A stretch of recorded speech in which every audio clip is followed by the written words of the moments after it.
भोर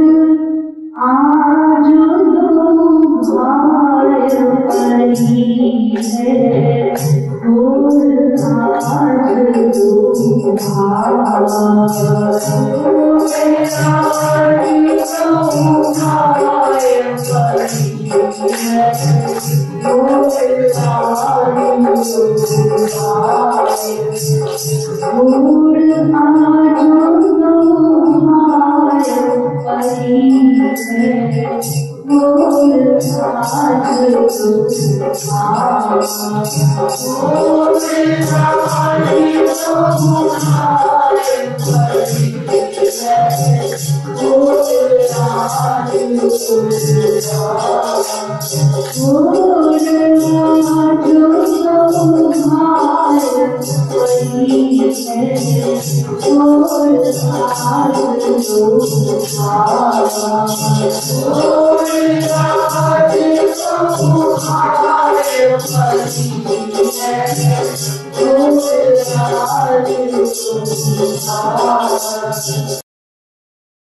भोर आज दो भोर आज दो धाय परी है। श्री महाराज जी द्वारा रचित बाल लीला का अत्यंत सुंदर पद है, जिसमें ठाकुर जी और बलदाऊ जी की अत्यंत सुंदर, अत्यंत मनमोहक बाल लीला का वर्णन है। आज दोनों भाइयों के बीच में, श्री कृष्ण और बलराम के बीच में होड़ लगी।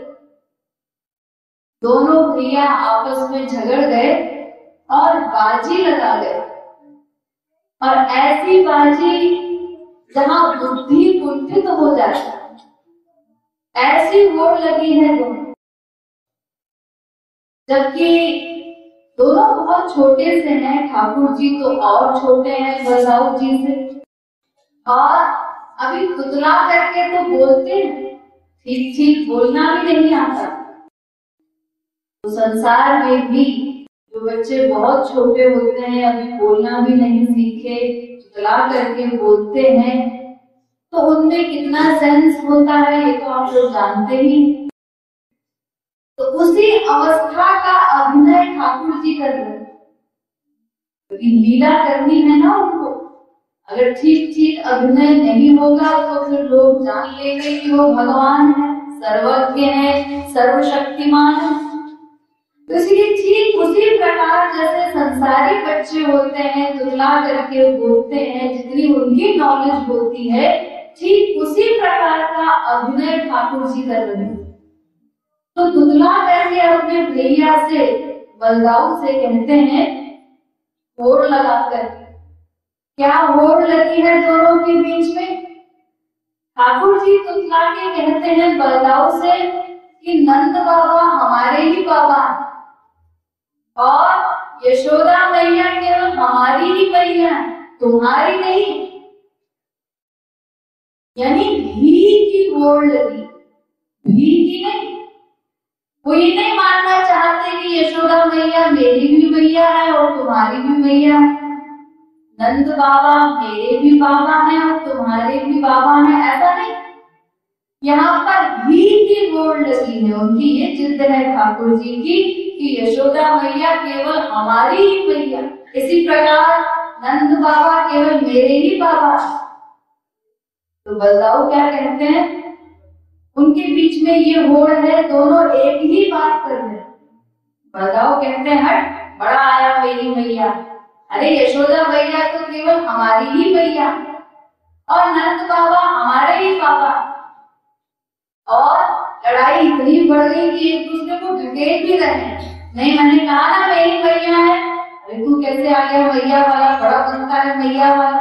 मैंने कहा ना मेरी मैया है, नहीं हमारी मैया है, नहीं मेरी मैया है। इस प्रकार दोनों में झगड़ा हो गया और नंद यशोदा वहीं पर थे, पास ही छिपे हुए थे, दूर से दोनों को देख रहे थे। तो देखकर विभोर हो रहे हैं, देखो इनका भोलापन कैसे झगड़ रहे हैं दोनों भाई आपस में। तो विभोर भी हो रहे हैं, लेकिन साथ ही साथ उनको एक टेंशन भी हो गई बहुत बड़ी। नंद बाबा को और यशोदा मैया को बहुत बड़ी चिंता भी सताने लगी। वो क्या कि अभी तो ये दोनों आपस में ही झगड़ा कर रहे हैं, लेकिन अगर इन दोनों का ये झगड़ा बढ़ गया और अगर ये मुकदमा लेके हमारे पास आ गए फैसले के लिए कि अब तुम दोनों इस बात का फैसला करो कि किसकी मैया हो किसके बाबा हो, तो हम क्या करेंगे? क्योंकि अगर हम दोनों से कहें कि दोनों के ही मैया बाबा नहीं है हम लोग, ये तो गलत बात है। और अगर हम किसी एक से कहें, श्री कृष्ण से कहें या बलराम से, किसी एक से कहें कि तुम्हारी मैया है तुम्हारे बाबा है, तो फिर दूसरे को कितनी बड़ी फीलिंग होगी, ये भी सही बात नहीं। और फिर बलराम जी तो चलो थोड़े बड़े हैं, ठाकुर जी तो और छोटे हैं, उनको कितनी फीलिंग होगी। तो इस समस्या को हम कैसे सुलझाएंगे, ये टेंशन भी आ रही खोपड़ी में बहुत ज्यादा।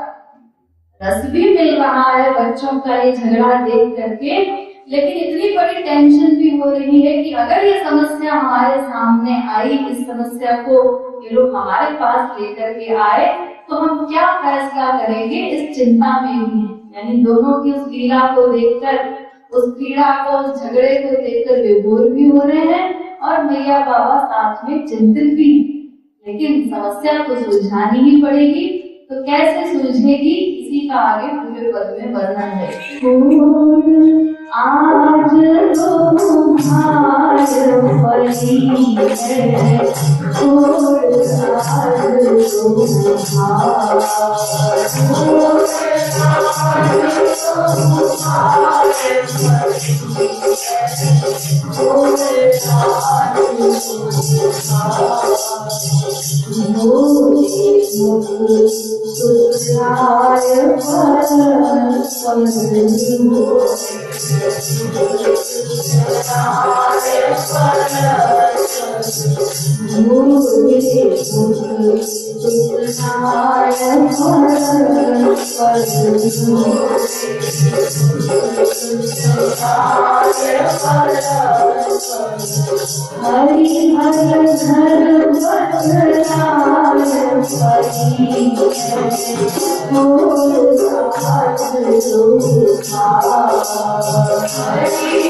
नंद बाबा को और यशोदा मैया को जिस बात का डर था वही हुआ।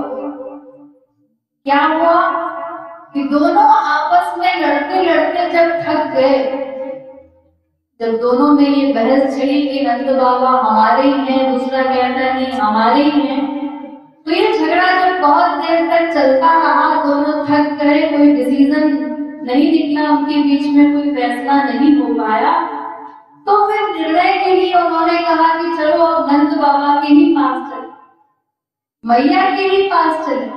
जब बात इतनी बढ़ गई कि झगड़ा करते करते मारपीट की नौबत आ गई, तो दोनों ने कहा कि अब मैया बाबा ही इस बात का फैसला करें। और दोनों पहुंचे कि चलो अब उनको ढूंढने के लिए चलते हैं। तो ढूंढना कहाँ था, वो तो वही थे पास में। नंद बाबा यशोदा मैया तो थोड़ी सी ओर से उनको देख ही रहे थे, तो ज्यादा देर नहीं लगी, तुरंत दोनों ने ढूंढ लिया, सामने ही थे वो लोग और उनके पास पहुंच। और मैया बाबा भौचक्के से खड़े रहे, क्योंकि जिस बात का डर था वही हुआ, दोनों उन्हीं के पास चले आ रहे और आ करके दोनों मैया को बाबा को हिलाने लगे, झंझोरने लगे। मैया मैया बाबा बाबा दोनों पुकार रहे और मैया बाबा दोनों चुप। उनकी ये स्थिति हो गई किंग कर्तव्य विमूढ़ वाली अवस्था, यानी कुछ सोच नहीं सके कि हमें क्या करना है, क्या कहना है, कुछ बोल भी नहीं रहे। दोनों के उस झगड़े को देखकर विभोर तो हो ही रहे थे, इतने विभोर हो रहे थे कि आनंद के आंसू निकल रहे थे। और उस आनंद का, उस सुख का वर्णन कौन कर सकता, कोई शब्द नहीं है वर्णन करने के लिए। जो सुख इस समय मैया बाबा को मिल रहा था उनका झगड़ा देखकर, क्यों, वो ऐसा सुख है जहाँ सर्वज्ञ भगवान अपनी सर्वज्ञता भूला हुआ है। इतने भोलेपन की एक्टिंग कर रहे हैं ठाकुर जी, उनकी सर्वज्ञता कुंठित हो गई है, वो अपनी भगवत्ता भूल गए। देखिए, जब भक्त का प्रेम, वो भक्त चाहे किसी भाव से प्रेम करता है भगवान से, दास्य भाव का भक्त हो या सख्य भाव का हो या वात्सल्य भाव का हो या माधुर्य भाव का हो, किसी भी भाव का कोई भक्त है, तो जिस भी भाव से वो भगवान से प्यार करता है, तो भगवान भी उसी भाव से युक्त होकर के, जिस भाव से जीव प्यार कर रहा है भगवान से, उसी भाव से युक्त होकर के और जीव की कक्षा के अनुसार बन जाते हैं भगवान भी स्वयं। यानी उनकी भगवत्ता खो जाती है, वो भी भूल जाते हैं कि मैं कोई भगवान हूँ, और जिस भाव से भक्त प्यार कर रहा है उसी भाव से युक्त हो जाते हैं भगवान भी, और जीव के भाव के अनुसार ही उसी कक्षा में पहुंच जाते हैं। यानी इस समय ठाकुर जी अपनी सर्वज्ञता को भूल करके वात्सल्य रस में डूबे हुए हैं। जैसी फीलिंग भक्त को होती है, तो ये जो आप भगवान की बड़ी बड़ी परिभाषाएं सुनते हैं, बड़ी बड़ी शक्तियों के विषय में सुनते हैं कि उनके पास ऐसी शक्ति है, अनंत शक्तियां हैं, ऐसी ऐसी परिभाषा है, ऐसे होते हैं भगवान, वो जो बड़ी बड़ी बातें हैं, बड़ी बड़ी शक्तियां हैं भगवान की, वो सारी शक्तियां उस समय भगवान की जो प्रेमा शक्ति है, उस प्रेमा शक्ति में लीन हो जाती है।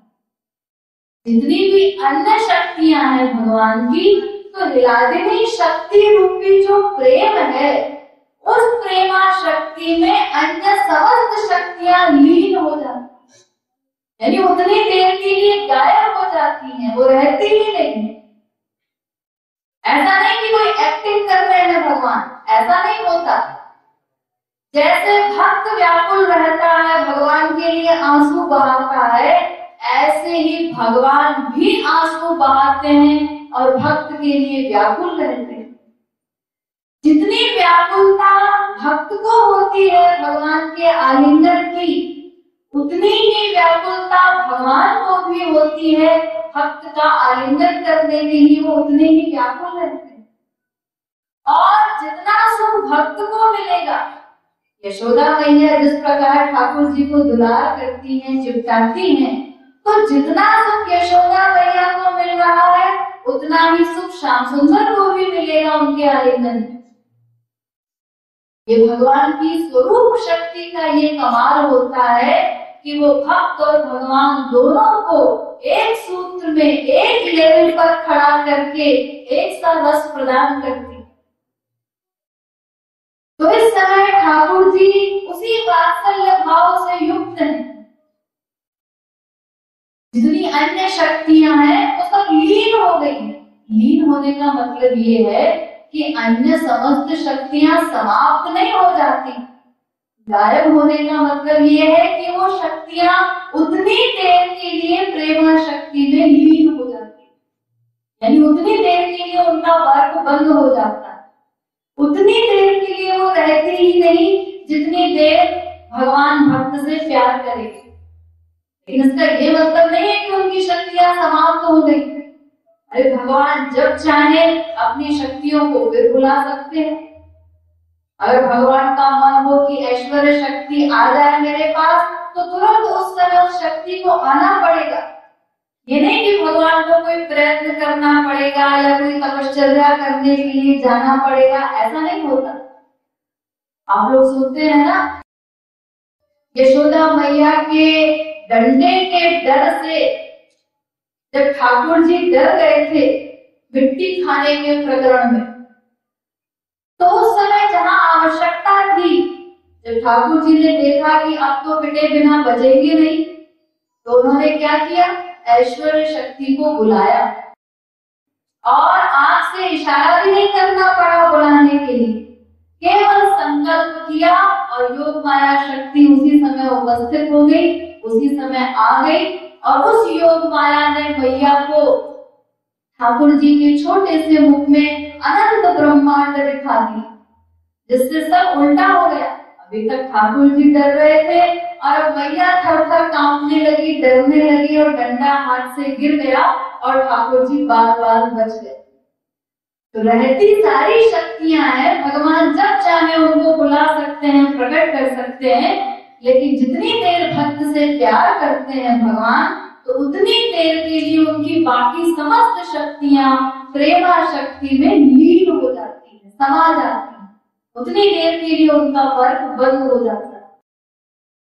तो यहाँ पर उसी शक्ति के अनुसार, उसी प्रेमा शक्ति में समस्त शक्तियां लीन हो गई हैं और ठाकुर जी वैसी ही बाल लीला करते हैं जैसे संसार में अन्य बच्चे होते हैं।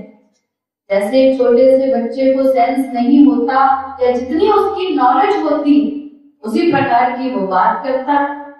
तो ऐसे ही छोटे से ठाकुर जी जो भी उतला करके बोलते हैं, इस समय वास्तव में उनको ध्यान नहीं है कि मैं कोई भगवान वगैरह हूँ, वो कोई एक्टिंग नहीं कर रहे हैं।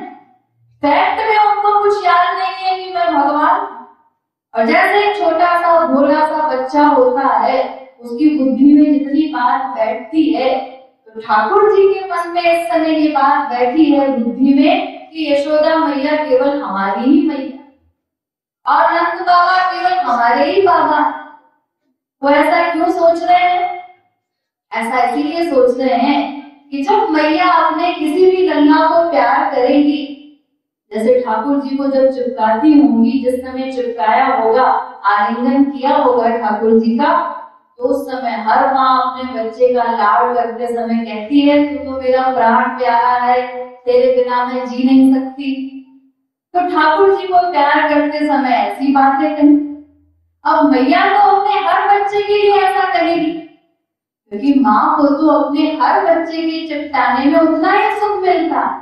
तो जो बातें ठाकुर जी से कही वही मैया बलराम से भी कहेगी। जिस समय बलराम को चिपटाया होगा तो उससे भी यही कहा होगा, तो मेरा प्राण प्यारा है, राज दुलारा है, तेरे बिना मैं जीवित नहीं रह सकती। क्यों? क्योंकि दोनों ही पुत्र अलौकिक हैं। लेकिन यहाँ पर ध्यान देने की बात यह है कि अगर दोनों में से एक पुत्र अलौकिक होता, कृष्ण बलराम में से एक पर्सनैलिटी अलौकिक होती और एक लौकिक पुत्र होता, माइक पुत्र होता, तब तो फिर अंतर मालूम चल जाता, अंतर पता चल जाता। क्योंकि अलौकिक पुत्र में जितना सुख मिलता उतना लौकिक में नहीं मिल सकता। लेकिन यहाँ तो दोनों एक ही पर्सनैलिटी, दोनों में एक सा रस मिल रहा है कृष्ण बलराम। लेकिन जिस समय ब्रह्मा ने कुछ गाय, बछड़े, ग्वाल, पाल इत्यादि को चुरा लिया था, चुरा करके ले गया था ब्रह्मा, तो उस समय ठाकुर जी ने क्या किया था? जितने गाय बछड़ों को, जितने ग्वाल बालों को चुरा कर ले गए थे ब्रह्मा, उतने ही रूप धारण कर लिए ठाकुर जी, उतने ही ग्वाल बाल स्वयं बन गए, गाय के बछड़े भी बन गए, गाय भी बन गए। जो जो सामान वो चुरा कर ले गया था ब्रह्मा, वो सब ठाकुर जी स्वयं बन गए। तो उस समय क्या हुआ था? जिन जिन माओ ने अपने पुत्र को देखा, श्री कृष्ण की उनके पुत्र बन गए थे, ग्वाल बन गए थे, तो उनकी माओ को यानी गोपियों को और बछड़ों की माओ को यानी गायों को क्या फीलिंग हुई? उस समय अलौकिक अनुभव हुआ। उनको अपने बच्चे में विचित्र रस मिलने लगा और माँ सोचने लगी, अपने बछड़े को देख के गाय को उतना सुख मिल रहा है, इसी प्रकार गोपी सोचने लगी, आज इतना विलक्षण सुख कैसे मिल रहा है मुझे अपने पुत्र में से, आज का रस तो कुछ स्पेशल है। ये डाउट नहीं कर सकती माँ कि ये मेरा बेटा है कि नहीं, कहीं किसी और का बेटा तो नहीं, ये डाउट नहीं हुआ। क्यों नहीं हुआ? क्योंकि ठाकुर जी ट्रू कॉपी, बिल्कुल जैसे जैसे उसका बच्चा था, सेम वैसा ही रूप धारण किया है ठाकुर जी।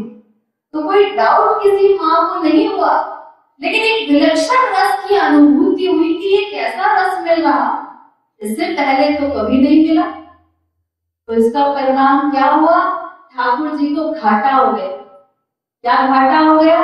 कि जितनी गोपियां अपने बच्चों को छोड़ के जाया करती थी श्याम सुंदर के दर्शन के लिए, बहाने बना बना के अपने बच्चों को, घर को, काम को, सबको छोड़ के भागा करती थी श्याम सुंदर की एक झलक पाने के लिए, उनको चिपटाने के लिए, गुलचा मारने के लिए।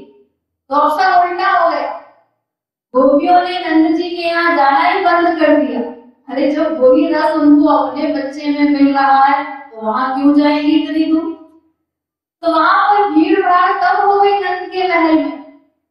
ठाकुर जी ने कहा, कोई बात नहीं, नहीं आती मेरे पास तो कोई बात नहीं, अरे वैसे ही मेरे पास ही तो है, मैं उनके पास ही तो हूँ इस समय, लेकिन अब ये तो मुझे करना ही पड़ेगा, क्योंकि ब्रह्मा के अभिमान को चूर करना था, उसका गर्व भंग करना था, इसलिए ठाकुर जी को ऐसा करना था। तो वो रस क्यों मिल रहा है विलक्षण? क्योंकि ठाकुर जी ही उनके बच्चे बने। तो ऐसे ही यहाँ कृष्ण और बलराम ये दो पर्सनैलिटी है ही नहीं, ये दोनों एक ही है। 4 व्यू होते हैं भगवान के अवतार काल में। जैसे जब रामावतार में आए तो राम, लक्ष्मण, भरत, शत्रुघ्न, ये 4 रूप धारण किए भगवान ने। ये चारों स्वरूप भगवान के ही स्वरूप हैं, ये चतुर्व्यूह कहलाता है। तो ऐसे ही कृष्णावतार में जब आए तब भी ये 4 रूप धारण किए, कृष्ण, बलराम, अनिरुद्ध और प्रद्युम्न के रूप। तो श्री कृष्ण बलराम जब दोनों एक ही हैं, एक ही पर्सनैलिटी हैं, तो दोनों में एक सा रस मिल रहा, कम ज्यादा की कोई बात ही नहीं। इसीलिए देखिए, जब जनक जी ने राम लक्ष्मण को देखा था तो उनको देख के उनको क्या फीलिंग हुई? दोनों में एक सा रस मिला। ब्रह्म जो निगम नेति कहिगा, उभय रूप धरि सोई आवा। जनक जी सोच रहे हैं कि मेरा मन इनकी ओर आकृष्ट कैसे हो रहा? मेरा मन तो सहज विरागी मन है, तो लगता है मेरा ही वो जो ब्रह्म है वो दो रूप धारण करके मेरे सामने खड़ा है। इसीलिए मेरा मन इनकी ओर सहज आकृष्ट हो रहा। तो जो रस राम में मिल रहा था वही लक्ष्मण में मिल रहा था, क्योंकि दोनों एक ही हैं। तो ऐसे ही यहाँ पर कृष्ण बलराम दोनों एक हैं, दोनों में कोई भेद नहीं है, दोनों अलौकिक हैं, तो एक जैसा रस मिल रहा है मैया। तो जब श्री कृष्ण को चिपटाएंगे उनसे भी यही कहेंगे तो मेरा प्राण प्यारा है, बलराम से भी यही कहेंगे। अरे ऐसा तो संसार में भी होता है।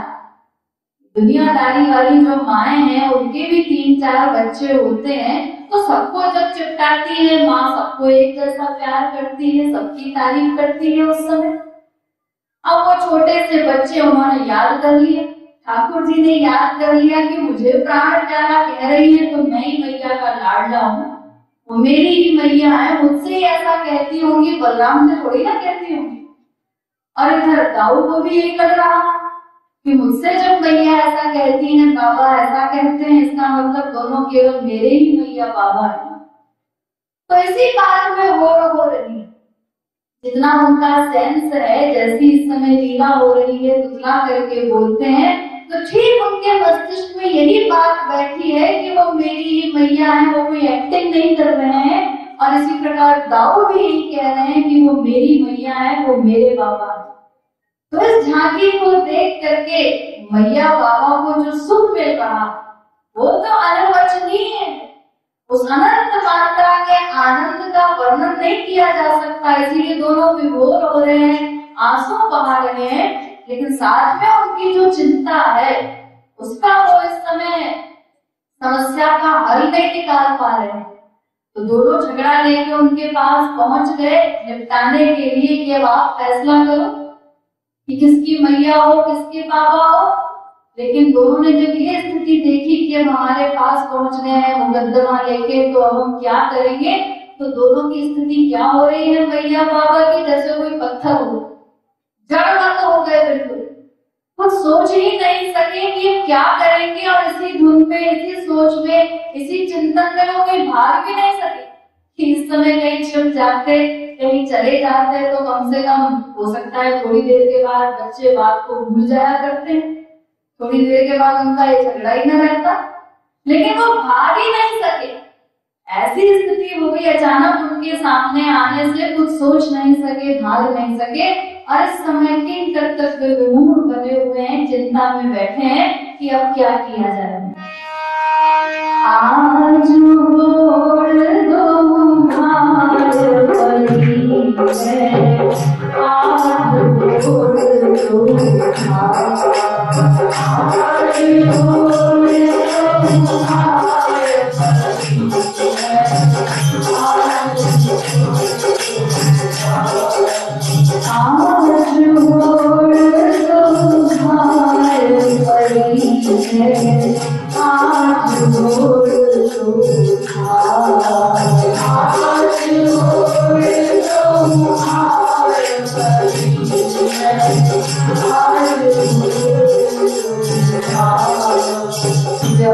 झगड़ो बड़ी गड़ो नंद,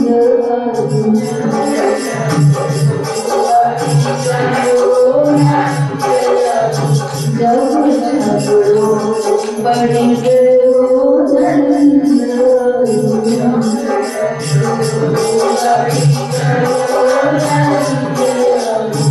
यशोमती यशोमती यशोमती धिंग द्वार परी है,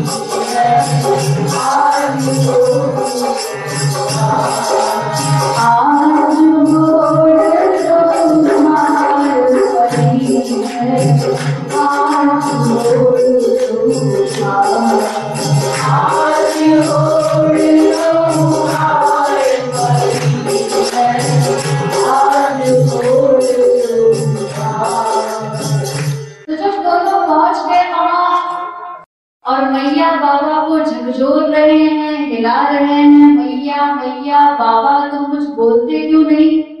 लेकिन वो बोलने की स्थिति में ही नहीं थे, उनको कुछ समझ में नहीं आया। तो नंद यशोदा हार करके वही बैठ गए, सिर पर हाथ रख करके कि अब क्या किया जाए, इस सोच में वहीं बैठ गए। तो अब जब दोनों बैठ गए सिर पर हाथ रखकर इस चिंता में कि इनकी समस्या का निदान कैसे किया जाए, इनको क्या जजमेंट सुनाया जाए। अगर हम दोनों से कहते हैं दोनों के मैया बाबा नहीं है तो ये भी ठीक बात नहीं है, और अगर एक से कहते हैं एक से नहीं कहते तो फिर दूसरे के ऊपर क्या बीते। और अगर कहें कि दोनों के हैं मैया बाबा तो इस समय ये वाली होड़ तो नहीं है कि दोनों मान जाएंगे, होड़ तो इनके बीच में ही वाली है कि मेरी ही मैया मेरे ही बाबा। तो एक को ये कहना पड़ेगा नंद यशोदा को कि तुम मेरे लाल हो। तो इसीलिए इसी चिंता में सिर पे हाथ रख के बैठ गए। अब जब बैठ गए, जवाब नहीं दे रहे हैं दोनों की बात का, तो अब उन्होंने कहा क्या किया जाए, ये तो कुछ बोलते ही नहीं। वो दोनों भी चिंतित हैं, नंद यशोदा तो टेंशन में है ही, लेकिन बाल गोपाल और बलदाऊ जी उनका टेंशन भी कम नहीं है। तो इसीलिए जैसे ही मैया बाबा बैठे तो तुरंत ठाकुर जी दौड़ करके मैया की गोद में धड़ाम से जाके बैठ गए, ये मेरी मैया। तो इतने में बलदाऊ ने देखा कहीं इसके बैठने से मैया इसकी ना हो जाए, तो दौड़ करके उसी स्पीड से और छोटे से बाल गोपाल के ऊपर वो भी जाके बैठ गए धड़ाम से मैया की गोद। डबल डबल दोनों एक साथ, बारी बारी से नहीं, मेरी ही मैया, दोनों इसी प्रकार लड़ रहे हैं। अब उनको देखते जब बाबा मुस्कुराए कि देखो दोनों की लड़ाई, तो बाबा के मुस्कुराते ही अब तुरंत बलदाऊ, क्योंकि ऊपर बैठे हैं ठाकुर जी के, तो वो वहां से खड़े हुए और दौड़ के बाबा की गोद में जाके बैठ गए धड़ाम से कि मेरे ही बाबा। तो इसी रोड में ठाकुर जी की इतनी देर में बाबा उसके ना हो जाए, वो भी तुरंत खड़े हुए मैया की गोद से और धड़ाम से बलदाऊ जी की गोद में जाके बैठ। यानी इस प्रकार से भाग दौड़ करने लगे, एक दूसरे की गोद में बैठ रहे हैं स्पीड से भाग के। और इस समय प्रेम से नहीं बैठ रहे हैं, इस समय प्यार से धीरे धीरे नहीं बैठ रहे, क्योंकि होड़ लगी है ना, कहीं वो पहले बैठ गए और मैया उसकी हो गई। तो पॉइंट तो ये है, इसीलिए दौड़ करके पूरी ताकत से बैठ रहे हैं। तो सोचिए नंद यशोदा का क्या हाल होगा, दोनों की वृद्धावस्था है और इस समय इस प्रकार से होड़ में बैठ रहे हैं जाकर के। तो ये झांकी बनी कि नंद यशोदा किस प्रकार चिंता में बैठे थे, और दोनों भाई झगड़ते झगड़ते जब कोई उत्तर नहीं दे रहा है मैया बाबा में से, तो दोनों एक साथ एक ही स्पीड से बारी बारी से नहीं, एक साथ कभी जाके मैया की गोद में बैठते हैं, फिर जो ऊपर बैठा है वो तुरंत पहले बाबा की गोद में जाके बैठता है, फिर दूसरा भी इसी होड़ में भाग जाता है वहां कि वो तब तक कहीं उसके बाबा न हो जाए। ये सुंदर दृश्य सामने आया। तो जैसा जैसा पद में वर्णन है वैसा वैसा रूप ध्यान भी आप लोग करते जाएंगे।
जब गोद में बैठने की बाजी लगी है और मैया बाबा की हालत खराब हो रही है क्योंकि इतनी स्पीड में दोनों बच्चे जाके बैठ रहे हैं, तो श्री महाराज जी ने नंद यशोदा की चिंता को देख के कहा कि हम हेल्प करेंगे, क्योंकि उनको तो इस समय कुछ सूझ ही नहीं रहा है कि क्या करना है, क्या उत्तर देना है।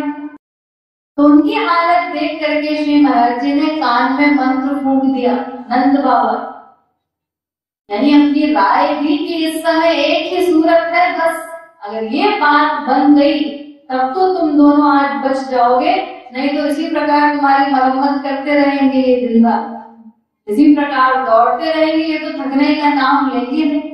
आप लोग जानते हैं कि छोटे बच्चे जल्दी से नहीं थकते, दिन भर खेलते रहते हैं तो भी नहीं थकते, तो इतनी स्पीड से दोनों भाग के कभी इधर बैठते हैं कभी उधर, तो दोनों बूढ़े बूढ़ी का क्या हाल होगा, अच्छी खासी मरम्मत हो जाएगी, तो 10-20 बार की बात तो है नहीं। तो श्री महाराज जी ने राय दी कि इस समय तुम ऐसा करो तभी बच सकते हो।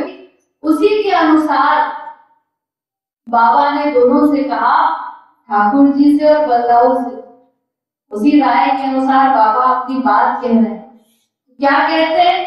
कहते देखो तुम दोनों इस समय यहीं खड़े हो जाओ और मेरी बात ध्यान से सुनो। दोनों बड़े व्याकुल होकर के बाबा की ओर मुख करके खड़े हो गए उनकी बात सुनने के लिए, इस आशा में कि जजमेंट हमारे ही मुआफिक होगा, अभी बाबा कहेंगे कि मैं तुम्हारा ही बाबा हूँ। दोनों यही आशा लगाए बड़े व्याकुल होकर के फैसला सुनने के लिए और बाबा की ओर मुंह करके खड़े हो।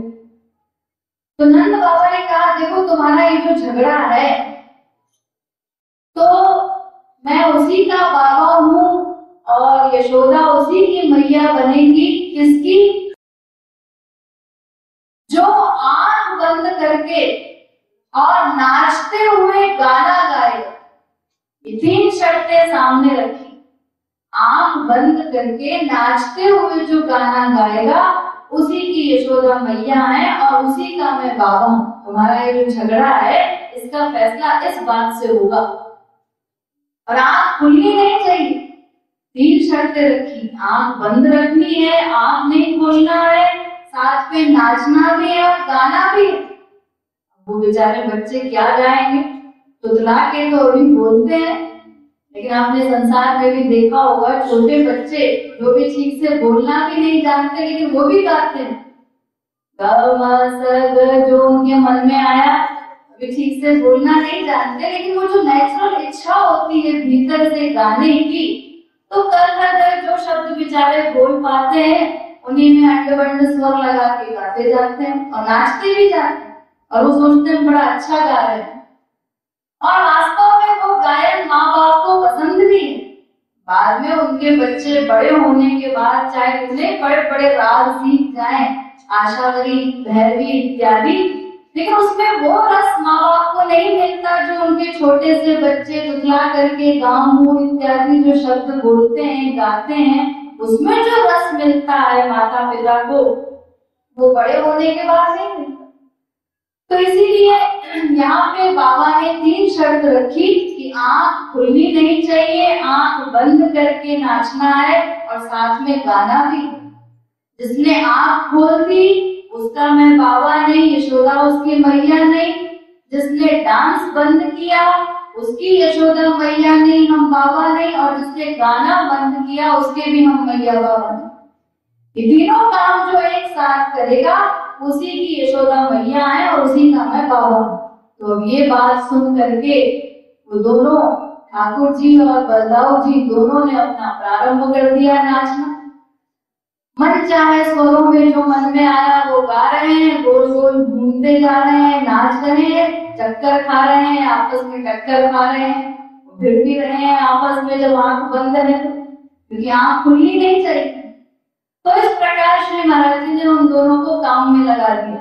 यह भी आंख बंद करके नाचते रहे और इधर भैया बाबा को इशारा किया कि अब तुम लोग तुरंत गो बैक यहाँ से चले जाओ। कहाँ चले जाए? कहीं भी चले जाओ, किसी काम में लग जाओ, लेकिन यहाँ से चले जाओ, कहीं भी जाकर छिप जाओ। ऐसा करने से क्या होगा? जब भी ये आंख खोलेंगे, इस समय ठाकुर जी की आंख बंद है, बलदाऊ की आंख बंद है, तो देख भी नहीं पाएंगे वो दोनों कहाँ गए। तो जिस समय आंख खोल करके तुम्हारे पास आएंगे तो उस समय तुम कह देना कि वो शर्त तो तुम्हारी पूरी हुई। अब कितनी देर तक वो इस प्रकार नाचेंगे? आखिर तो आंख खोलेंगे ही, भूख प्यास लगेगी, कितनी देर नाच सकते हैं ऐसे? तो इस समय तो मैया बाबा को मौका मिल गया कि वो यहाँ से चले जाएंगे। और जब भी किसी बच्चे ने आंख खोली थक के या नाचना बंद किया, गाना बंद किया और उनके पास तक पहुंचेंगे तो फिर मैया बाबा कह देंगे कि हमारी शर्त तो पूरी हुई नहीं, अब क्या फैसला लेने आए हो तुम यहाँ, अब भाग जाओ यहाँ से। तो दोनों कहेंगे हाँ यार ये तो बहुत बड़ी गलती हुई, हमको नाचना चाहिए था ठीक से, तो हमने बाबा ने तो शर्त यही रखी थी ना कि आंख भी बंद होनी चाहिए और हम नाचते गाते हैं, तो शर्त का पालन तो हमने किया ही नहीं, सब गड़बड़ हो गया। थोड़ी देर और नाच लेते आंख बंद करके तो शायद फैसला सुनने को मिल जाता, हमारे मुआफिक हो जाता। तो गड़बड़ हमारी ही है, वो अपनी गलती मान लेंगे और तुम बार बार बच जाओगे। इस प्रकार बाबा ने उनको इस काम में लगा दिया। दोनों अपना नाच रहे हैं, आपस में टक्कर खाते जा रहे हैं। तो ये सुंदर दृश्य सामने आया और यशोदा मैया नंद बाबा दोनों जाकर के छिप गए।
Thank you.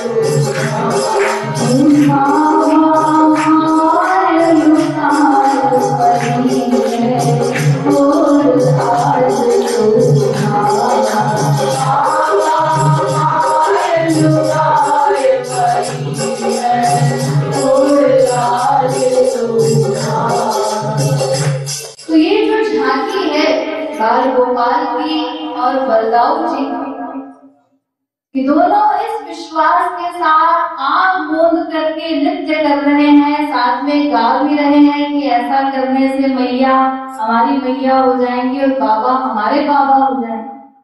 तो इस झांकी को जब देखा श्री महाराज जी ने तो उन्होंने कहा, वाह क्या झांकी है, अरे ये तो उल्टा हो गया। क्या उल्टा हो गया? जीव की माया से ब्रह्म मोहित हो रहा। अब तक तो ऐसा हो रहा था कि ब्रह्म की मोहिनी माया से जीव मोहित होकर नाच कहा था आंख बंद करके। हम सब जितने भी जीव हैं अज्ञानी हैं, अबोध हैं। तो वैसे तो शास्त्र वेद कहते हैं कि जीवात्मा भगवान के ही भीतर रहता है और भगवान हमारे भीतर रहते हैं, सर्वव्यापक भी है वो। लेकिन भगवान ने धोखा दे दिया जीव, साकार रूप में दिखाई नहीं देते, प्रत्यक्ष नहीं दिखाई देते। हमारे अंतःकरण में भी है, कण कण में भी व्याप्त है, लेकिन निराकार रूप में वो हमको दिखाई नहीं देते। तो इसी प्रकार ठाकुर जी इस समय नाच रहे हैं आंख बंद करके, बलदाऊ नाच रहे हैं आंख बंद है, यानी हमारी तरह अबोध बने हुए हैं। हमारी आंख बंद है ना, आंख बंद होने का मतलब अगर आंख हमारी खुली होती, मतलब अगर हम होश में होते तो फिर हम संसार में आसक्त न होते। आंख खुली होने से अभिप्राय ये है कि अगर हमें ज्ञान होता, हम होश में होते, तो फिर भगवान से अपने नाते को जान करके, अपने सनातन संबंध को जान करके हम उन्हीं से प्रेम करते, उन्हीं को पाने का प्रयत्न करते। लेकिन अज्ञानेन आवृतम ज्ञानम, गीता कहती है कि अज्ञान से आवृत है ये जीव, अज्ञान हावी है हमारे ऊपर। इसका मतलब हमारी आंखें बंद हैं, यानी कुछ दिखाई नहीं देता। नासमझी के कारण, अविवेक के कारण संसार को ही हम अपना मानते हैं, संसार वालों से ही प्रेम करते हैं, उन्हीं को अपना वास्तविक संबंधी समझते हैं। इसलिए देखिए अर्जुन अभिमन्यु की मृत्यु के बाद उसको शोक हुआ, या शोक का अभिनय किया उसने, कुछ भी समझ लीजिए। तो उस समय क्या किया उसने? भगवान से प्रार्थना करता है अर्जुन की बस एक बार मेरे बेटे को दिखा दीजिए। भगवान मुस्कुराए कि इतनी बार उन्हें अपने बेटे को देखा, चिपकाया, प्यार किया, उसको बड़ा किया, पाल पोस के, अब तक तेरा पेट नहीं भरा और कहता है एक बार दिखा दीजिए। अरे एक बार दिखाने से क्या हो जाएगा? लेकिन भक्त के आग्रह को भगवान टाल नहीं सकते, इसीलिए अभिमन्यु को बुलाया श्री कृष्ण ने और अभिमन्यु आकाश में स्थित हो गए, उपस्थित हो गए। किस रूप में? वो शरीर तो वहीं छोड़ दिया था मरने के बाद, लेकिन वो जो स्थूल शरीर था अभिमन्यु का, उसी आकृति की छाया वाला देह धारण करके, क्योंकि अगर आकृति वो न दिखाई देती तो अर्जुन कहता है मेरा बेटा नहीं है, ये तो कोई और। तो सूक्ष्म शरीर से वो छाया वाला जो शरीर दिया भगवान ने अभिमन्यु को, वो ठीक वही आकृति थी जो इससे पहले उसका स्थूल शरीर था। तो उस आकृति से, उस छाया वाले शरीर से अभिमन्यु आकाश में स्थित हुए। भगवान ने बुलाया तो अर्जुन कहता है बेटा, उसने पुकारा अर्जुन ने अभिमन्यु को, तो अभिमन्यु कहता है बेटा? कौन? किसका बेटा? अरे किसको बेटा बोल रहे हो? तुम्हारा जो बेटा था अभिमन्यु, वो तो वहीं पड़ा है जमीन पर, तुम्हारे सामने लेटा है। मैं तुम्हारा बेटा बेटा नहीं हूँ। अर्जुन नाम लेता है अपने बाप का और कहता है अपने सखा श्री कृष्ण से पूछो कितनी बार तुम मेरे बेटे बन चुके हो।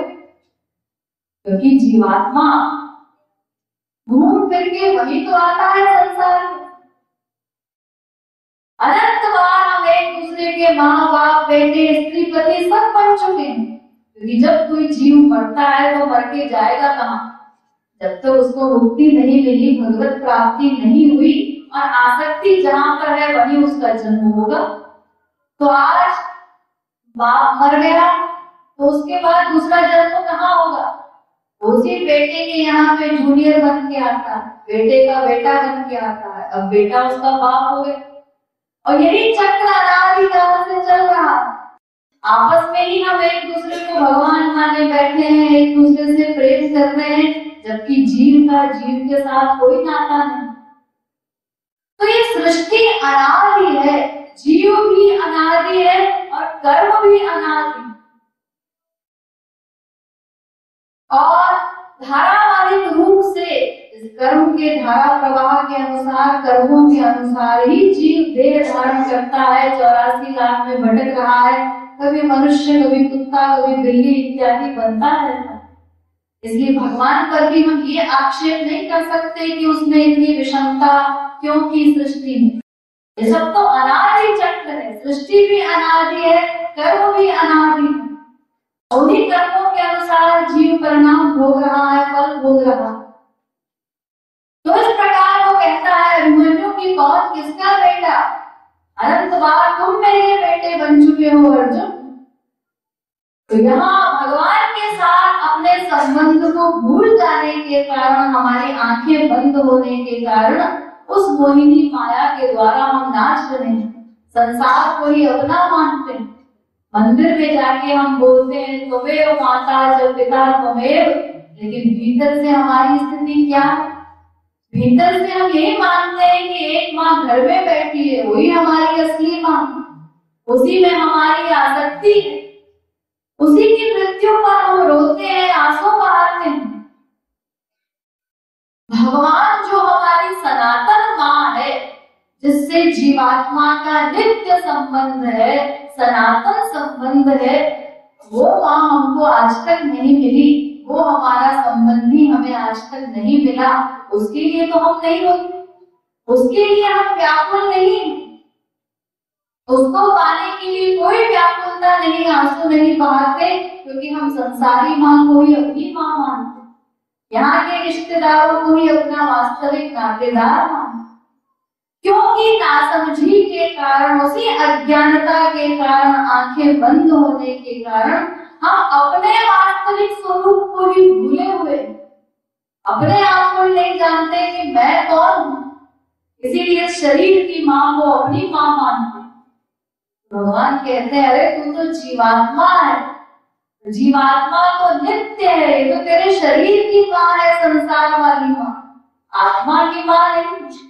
आत्मा तो भगवान का पुत्र है। तो इसी अज्ञानता के कारण संसार में हम रोज विभोर होते हैं, संसार का वैभव पाकर, संसार का सामान पाकर उसी में कंट्रोल से बाहर हुए जा रहे हैं, खुशी मनाए जा रहे हैं, लेकिन अपने वास्तविक संबंधी को भूले हुए। तो आज यहाँ उल्टी झांकी देख करके श्री महाराज जी कहते हैं कि अब तक तो ये जीव नाच रहा है, 84 लाख में चक्कर लगा रहा है, घूम रहा है, आंखें बंद होने के कारण, भगवान की मोहिनी माया हावी होने के कारण, लेकिन आज यहाँ उल्टी झांकी हो गई। ब्रह्म नाच रहा है, जीव की माया में फंस गया। नंद बाबा ने जो माया फेंकी, जिस प्रकार बुद्धू बनाया ठाकुर जी को, बलदाऊ को, तो दोनों इस प्रकार भोलेपन में विश्वास करके आंख बंद करके नाचे जा रहे हैं। तो क्या बढ़िया झांकी है। आज तो ब्रह्म फंस गया है जीव की माया में और उसकी ये दुर्दशा हो रही है।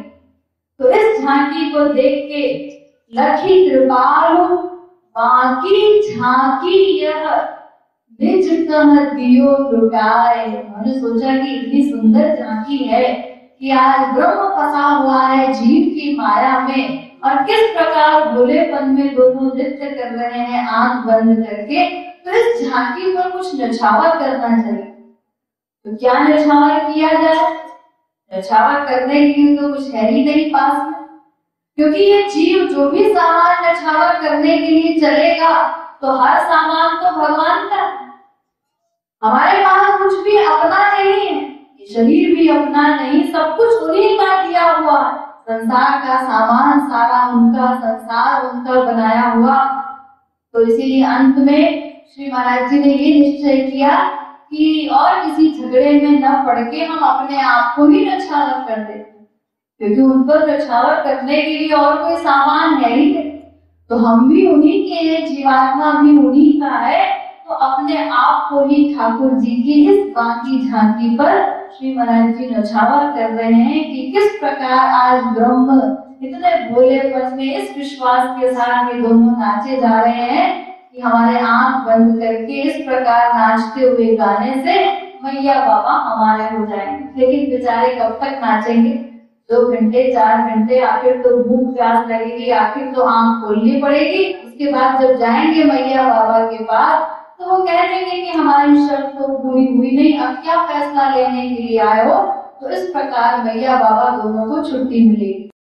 आज